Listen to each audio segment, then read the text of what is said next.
ನಮಸ್ಕಾರ, ನೀವು ನೋಡ್ತಾ ಇದ್ದೀರಾ ಸ್ಪೀಡ್ ನ್ಯೂಸ್ ಕನ್ನಡ. ನಾನು ಸುಷ್ಮಿತಾ ನಟರಾಜ್. ವೀಕ್ಷಕರೇ, ಇದೀಗ ಕರ್ನಾಟಕದಿಂದ 4.5 TMC ಕಾವೇರಿ ನೀರು ಬಿಡುಗಡೆಗೆ ಈಗಾಗಲೇ ಆಗ್ರಹ ಕೇಳಿ ಬಂದಿರುವಂತದ್ದು. ಇನ್ನು ಗುರುವಾರ ಸುಪ್ರೀಂನಲ್ಲಿ ತಮಿಳುನಾಡು ಅರ್ಜಿ ವಿಚಾರಣೆ ಕೂಡ ನಡೆಯುವಂತಹ ಸಾಧ್ಯತೆ ಇದೀಗ ಕಂಡು ಬರ್ತಾ ಇದೆ.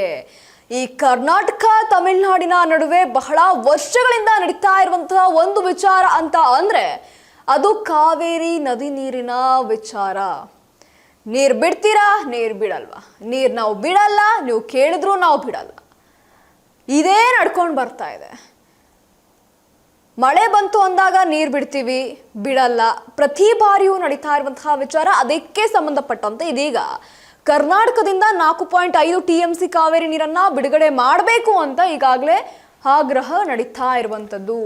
ಇನ್ನು ಈ ಪ್ರಕರಣವನ್ನ ನಾವು ನೋಡೋದಾದ್ರೆ, ಕಾವೇರಿ ನದಿ ನೀರು ನಿರ್ಮಾಣ ಪ್ರಾಧಿಕಾರದ ಆದೇಶದಂತೆ ತಕ್ಷಣವೇ ನೀರನ್ನ ಹರಿಸಲು ಇದೀಗ ಕರ್ನಾಟಕಕ್ಕೆ ನಿರ್ದೇಶನವನ್ನ ನೀಡಬೇಕು ಅಂತ ಇದೀಗ ಕೋರಿ ತಮಿಳುನಾಡು ಸರ್ಕಾರ ಸಲ್ಲಿಸಿರುವಂತಹ ಅರ್ಜಿಯ ವಿಚಾರಣೆಯನ್ನ ಗುರುವಾರ ಅಂತಂದ್ರೆ ಆಗಸ್ಟ್ 13ನೇ ತಾರೀಕು ನಡೆಸಲಿರುವಂತಹ ಸುಪ್ರೀಂ ಕೋರ್ಟ್ ಸಮ್ಮತಿಸಿರುವಂತದ್ದು. ಒಟ್ಟಾರೆಯಾಗಿ ತಮಿಳುನಾಡು ಸರ್ಕಾರದ ಪರವಾಗಿ ಹಾಜರಿದ್ದ ಹಿರಿಯ ವಕೀಲರಾದಂತಹ CS ವೈದ್ಯನಾಥನ್ ಅವರು ವಿಷಯವನ್ನ ಮುಖ್ಯ ನ್ಯಾಯಮೂರ್ತಿ ಸೂರ್ಯಕಾಂತ್ ಅವರ ನೇತೃತ್ವದ ಪೀಠದ ಮುನ್ನೆಲೆಗೆ ತಂದು ತುರ್ತು ವಿಚಾರಣೆಗೆ ಮನವಿಯನ್ನ ಮಾಡಿದ್ರು.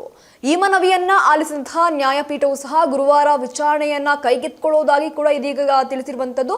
ಇನ್ನು ಜುಲೈ 30ರಂದು ನಡೆದಂತಹ ಸಭೆಯಲ್ಲಿ ಕರ್ನಾಟಕದ ಕಬಿನಿ ಹಾಗೂ ಕೃಷ್ಣರಾಜಸಾಗರ ಅಂದ್ರೆ KRS ಜಲಾಶಯಗಳಿಂದ ದಿನಕ್ಕೆ 3500 ಕ್ಯೂಸೆಕ್ನಂತೆ 15 ದಿನಗಳ ಕಾಲ ನೀರನ್ನ ಬಿಡುವಂತೆ ಕಾವೇರಿ ನೀರು ನಿರ್ಮಾಣ ಪ್ರಾಧಿಕಾರ ಅಂದ್ರೆ CWMA ಆದೇಶವನ್ನ ನೀಡಿತ್ತು.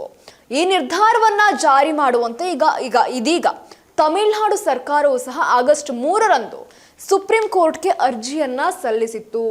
ದಿನಕ್ಕೆ 3500 ಕ್ಯೂಸೆಕ್ನಂತೆ 15 ದಿನಗಳಿಗೆ ಒಟ್ಟು ನೋಡೋದಾದ್ರೆ 4536 TMC ನೀರನ್ನ ಆಗಸ್ಟ್ 12ರ ಒಳಗೆ ಬಿಡುಗಡೆ ಮಾಡಲು ಇದೀಗ ಕರ್ನಾಟಕಕ್ಕೆ ನಿರ್ದೇಶನವನ್ನ ನೀಡಬೇಕು ಅಂತ ಇದೀಗ ತಮಿಳುನಾಡು ಕೋರ್ಕೊಂಡಿರುವಂತದ್ದು. ಒಟ್ಟಾರೆಯಾಗಿ ರಾಜ್ಯದ ವಿರೋಧ ಪಕ್ಷವಾದಂತಹ ದ್ರಾವಿಡ ಅಂದ್ರೆ DMK ಕೂಡ ಇದೇ ರೀತಿಯ ಪ್ರತ್ಯೇಕ ಅರ್ಜಿಯೊಂದನ್ನ ಇದೀಗ ಸುಪ್ರೀಂ ಕೋರ್ಟ್ಗೆ ಸಲ್ಲಿಕೆಯನ್ನ ಮಾಡಿರುವಂತದ್ದು. ಇನ್ನು ಈಗಾಗಲೇ ನಾನು ಹೇಳಿದೆ, ತಮಿಳುನಾಡು ಸರ್ಕಾರ ಆಗಸ್ಟ್ 3ನೇ ತಾರೀಕು ಸುಪ್ರೀಂ ಕೋರ್ಟ್ಗೆ ಅರ್ಜಿಯನ್ನ ಸಲ್ಲಿಕೆಯನ್ನ ಮಾಡಿರುತ್ತೆ. ಏನಂತ ಅಂದ್ರೆ ಈಗಾಗಲೇ ಒಂದು ವಿಚಾರ ಬಂದಿದ್ದು ಜುಲೈ 30ನೇ ತಾರೀಕು ಅವತ್ತು ನಡೆದಂತಹ ಸಭೆಯಲ್ಲಿ ಕರ್ನಾಟಕದಲ್ಲಿರುವಂತಹ ಕಬಿನಿ ಹಾಗೂ ಕೃಷ್ಣರಾಜಸಾಗರ ಅಂತಂದ್ರೆ KRS ಜಲಾಶಯಗಳಿಂದ ದಿನಕ್ಕೆ 3500 ಕ್ಯೂಸೆಕ್ನಂತೆ 15 ದಿನಗಳ ಕಾಲ ನೀರನ್ನ ಬಿಡಬೇಕು ಅಂತಂದ್ರೆ ಒಂದಷ್ಟು ನೀರನ್ನ ಬಿಡಿ ಅಂತ ಒಂದಷ್ಟು ಮನವಿಯನ್ನ ಮಾಡಿದ್ರು. ಒಂದಷ್ಟು ಈಗಾಗಲೇ ಕಾವೇರಿ ನೀರು ನಿರ್ಮಾಣ ಪ್ರಾಧಿಕಾರ ಆದೇಶವನ್ನು ಕೂಡ ಕೊಟ್ಟಿತ್ತು. ಅದೇ ರೀತಿಯಾಗಿ ಆಗಸ್ಟ್ 3ನೇ ತಾರೀಕು ಈಗಾಗಲೇ ಸುಪ್ರೀಂ ಕೋರ್ಟ್ಗೆ ತಮಿಳುನಾಡು ಸರ್ಕಾರ ಅಲ್ಲಿರುವಂತಹ ವಕೀಲರು ಬಂದು ಅರ್ಜಿಯನ್ನ ಸಲ್ಲಿಕೆ ಮಾಡಿರ್ತಾರೆ. ಅಂತಂದ್ರೆ ಒಟ್ಟಾರೆಯಾಗಿ 15 ದಿನಗಳಿಗೆ ನಾವು ನೋಡೋದಾದ್ರೆ 4536 TMC ನೀರನ್ನ ಆಗಸ್ಟ್ 12ರೊಳಗೆ ಬಿಡಬೇಕು ಅಂದ್ರೆ ಬಿಡುಗಡೆ ಮಾಡಿ ಅಂತ ಈಗಾಗಲೇ ತಮಿಳುನಾಡು ಸರ್ಕಾರ ಕೋರಿಕೆಯನ್ನ ಮಾಡಿರುವಂಥದ್ದು. ಇದೇ ರೀತಿಯ ಒಂದು ಕೋರಿಕೆಯನ್ನ ಇದೀಗ DMK ಕೂಡ ಪ್ರತ್ಯೇಕವಾಗಿ ಒಂದು ಅರ್ಜಿಯನ್ನ ಸುಪ್ರೀಂ ಕೋರ್ಟ್ಗೆ ಸಲ್ಲಿಕೆ ಮಾಡಿರುವಂಥದ್ದು. ಒಟ್ಟಾರೆಯಾಗಿ ಈ ಕಾವೇರಿ ನೀರು ವಿಚಾರ ಎಷ್ಟರ ಮಟ್ಟಿಗೆ ಹೋಗಿ ಮುಟ್ಟುತ್ತೆ ಅನ್ನೋದಂತೂ ಗೊತ್ತಾಗ್ತಾ ಇಲ್ಲ. ಕರ್ನಾಟಕದಲ್ಲಿ ಬರುವಂತಹ ಒಂದು ವಿಚಾರ ಅಂದ್ರೆ ನಮ್ಮ ನೀರನ್ನ ನಾವು ಯಾರಿಗೂ ಸಹ ಬಿಟ್ಕೊಡಲ್ಲ, ಇದು ಇಂದಿನಿಂದ ನಡ್ಕೊಂಡ್ ಬಂದ್ಬಿಟ್ಟಿದೆ. ಕಾವೇರಿ ನೀರು ಅಂತ ಬಂದ್ರೆ ಎಂತೆಂಥದೋ ಜಗಳ ಆಗ್ಬಿಟ್ಟಿದೆ ತಮಿಳ್ನಾಡಿಗೂ ಕರ್ನಾಟಕಕ್ಕೂ.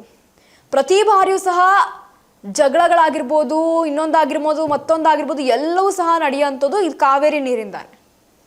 ಇದೀಗ ಮತ್ತೆ ಅದೇ ಮುನ್ನೆಲೆಗೆ ಬಂದಿರುವಂಥದ್ದು. ಒಟ್ಟಾರೆಯಾಗಿ ಈಗ ಸುಪ್ರೀಂ ಕೋರ್ಟ್ ಯಾವ ತೀರ್ಮಾನವನ್ನ ಕೈಗೊಳ್ಳುತ್ತೆ, ಬಂದಿರುವಂತಹ ಮನವಿಯನ್ನ, ಬಂದಿರುವಂತಹ ಒಂದಷ್ಟು